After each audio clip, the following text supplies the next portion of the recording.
In this video, we'll discuss the features on Griselda Blanco's face that point to kidney deficiency, her capacity to hold big money, and her need for excessive attention.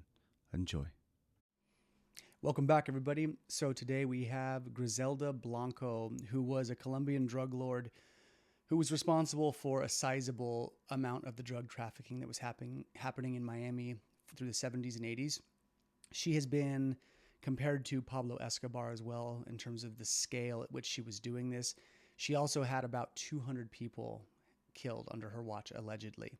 So she was a pretty violent war criminal, and she has a very interesting face. And the markers on her face are, I would say, directly correlative to how she lived. There are some very real markers on her face that are problematic in my mind. And given what we know about her, we're going to talk about that. But as I've said before, if you're new to the channel, welcome, and go up here and watch my 5-minute crash course face reading video. That will give you a lot of terminology about face reading and also what it is and isn't. And if you're liking my content, be sure to like, subscribe, hit that bell notification, and share this with someone who you think might find it interesting. And please leave comments. It helps the algorithm. So, Griselda Blanco. I think her nickname was the Black Widow, given how she had so many people killed, and specifically too the men that she was involved with romantically, she had targeted. I think her first husband she had killed, and there was a boyfriend that she had for a period of time that eventually, once they broke up, she tried to have him killed. So pretty crazy story. There's a documentary called Cocaine Cowboys. You can check that out and read about her. You can go online. She was assassinated in 2012 in Colombia. Someone apparently drove by on a motorcycle and took her out. She apparently had a lot of people who wanted her out of the picture for obvious reasons.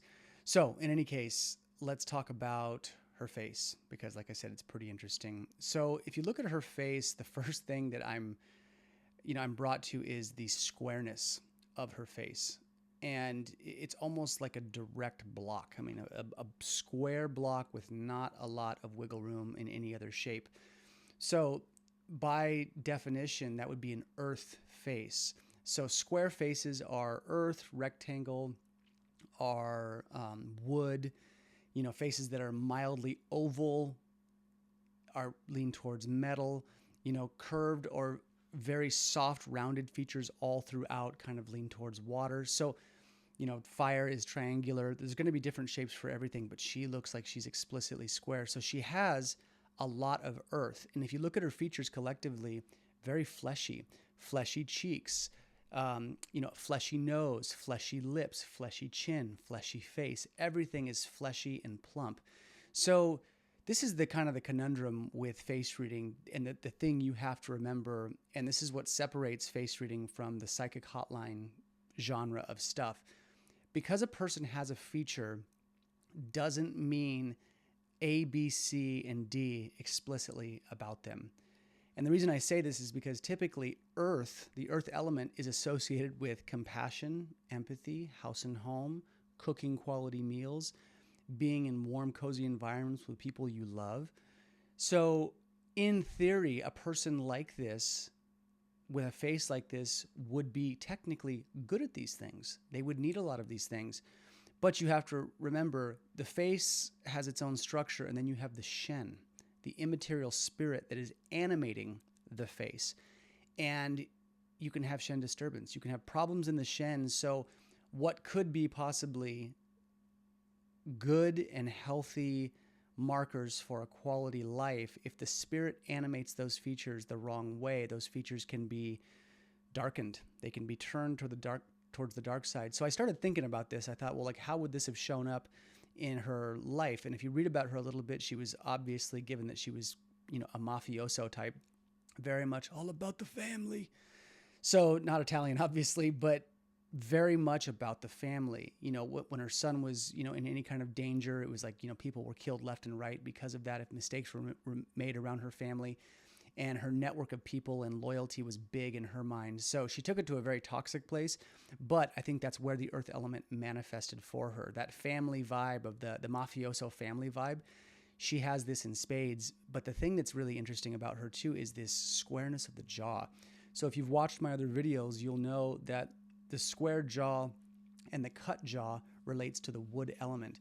So she, while she's fleshy and was obviously packing quite a bit of extra weight, this squareness and the flatness of her jaw. Most people's faces, they have a jaw, the jaw point, right, the jaw edge right here, and then their jaw to some capacity will come down, like mine does. My jawline is here, you can see, and then it angles down. Hers really doesn't for the most part, and it looks like as she aged, that became more exacerbated. So if you look at this picture when she's younger, you can see that she has this like a jaw. She basically has a jaw where the jawline kind of comes down, and you can see that. But as she got older, the way her face filled, it plumped up and it became very square by presentation. So the thing we have to remember is that people's bone structures are going to shift as we age. So we have features that continue to grow as we age as well, the nose and the ears. But the thinking is, and I used to talk about this at length with my teacher, Lillian, who's, I've mentioned was passed in 2021. But I used to talk to Lillian about this all the time, and it was an ongoing conversation. She said, Gray, if people take on a CEO corporate job and they don't have much of a jaw, after 5 years of running the company, they typically have more of a jaw. Like the bones actually have shifted. Now, I saw this in real time. Quick little side note. Friends and myself included who trained very vigorous hard-style martial arts that required direct contact to hitting to the lower abdomen, things where very real overt aggression was used, and you had to hold horse stance for prolonged periods of time to where your legs would buckle or give out. And the people that had trained those styles, their bone structures would change. You could see pictures of them as grown adults after 4 or 5 years or some years of exposure to that training, and it would change the way their face looked. That dialogue with aggressive, controlled aggression really did shift things. And there's some science around this as well. The styles of exercise that we do, how we stimulate our hormones and our stem cells, how much stress we put onto our femur bones. There's lots of reasons on why our hormonal profile can shift, but you have to remember that our emotional terrain can directly lead into that. So with her, while she had a jaw when she was younger, you can see that as she got older, this jaw became incredibly square, leading this very hard-nosed, hard-edged, militant, killing general lifestyle. That's where she went with all of this. Now, the other thing is that I think part of this fleshiness and this squareness that we see is actually weight from her face, like adipose tissue and fat. The interesting thing that I think about this in relation to her, I read somewhere at some point at the peak of her drug trafficking, she was bringing in about $80 million a month in profit. And so one of the areas where we can see a person who stores money is in the cheeks. So when a person has, say, if a person is heavy set, yes, their cheeks are going to plump up, and that doesn't mean that they're going to be necessarily gathering money. But if a person has a moderately reasonable weight and they're not too excessively heavy, but you can tell that their cheeks are excessively plump, usually this means there's a storing quality. This relates to the metal element. Metal does relate to money and technology and the exchange of money. And so we can see this in her face, is that she's got these money bags. That's what they're called. And they're very full. And I'm just thinking in terms of how much money she accrued, she definitely had these very full cheeks that filled out over time. So again, according to face reading theory, where you can see plumpness in the cheeks as a person ages and the acquisition of money, she definitely holds true to this. But it also gives this really implied square jaw. She also has this incredibly sharp indentation in the chin, which is one of the attention markers. She also has a very overt attention marker on her left cheek right here. And so when you see this one deeply carved and you see this one deeply indented, what you're looking at is a person who really needs to be the center of attention. They really like it, want it, or digest it well. So that's pretty interesting in terms of her, because apparently when men that she was romantically involved with stopped giving her attention, this is where this killer instinct would come out. So she's got these markers. The one on her chin is so prominent and so noticeable, it almost falls into place of one of the red flags on the River of Life, which is these vertical lines that can show up along the central line of the face, which are indicators of a person misusing their jing or their life force, which she most definitely was in terms of drug trafficking and killing people. I don't think we need to go into a deep conversation of why that's bad and the implications of how that's going to negatively affect a lot of people's lives. but she has these. Now, interesting to note, she doesn't have the dimple on the other side. So in face reading speak, according to this lens, it's on her left side, which is her inner persona side, which means her behind closed doors needs a lot of attention. She's going to need a lot of focused attention on her. Again, I don't know her backstory, what she was like when she was in relationship, but this is what I would say according to, face reading. Now, the other thing is that she was in a number of pictures. You can see this darkness around the eyes too. So we can see this with kidney deficiency, and the kidneys get tired. They get depleted from overuse, too many drugs, too many stimulants, too much sex, too exhaustive of a lifestyle, or the misuse of life force. So I would say probably all of those things were probably on her plate given who she was and what she was doing. So she had this very, like dark, shadowy thing that would show up under the eyes. And some of the other pictures as she was, in varying stages of her life, that was less noticeable. So people's energy can fluctuate. They can find a little bit of physical health. They might still be misusing their life force, but something to consider.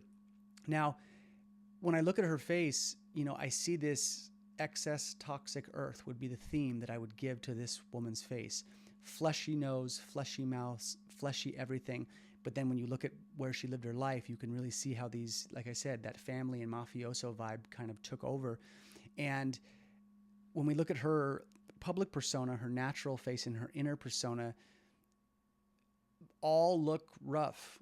The natural face is her natural face, obviously, but the public persona, she's got a wide kind of open forehead, and her features are a bit more wide, but when you get to the inner persona, things are a bit narrower. So the eyes are a bit more close set, and she's still square though. So it's still this it's like very, very dominant, this overbearing quality of earth that has gone way off the deep end.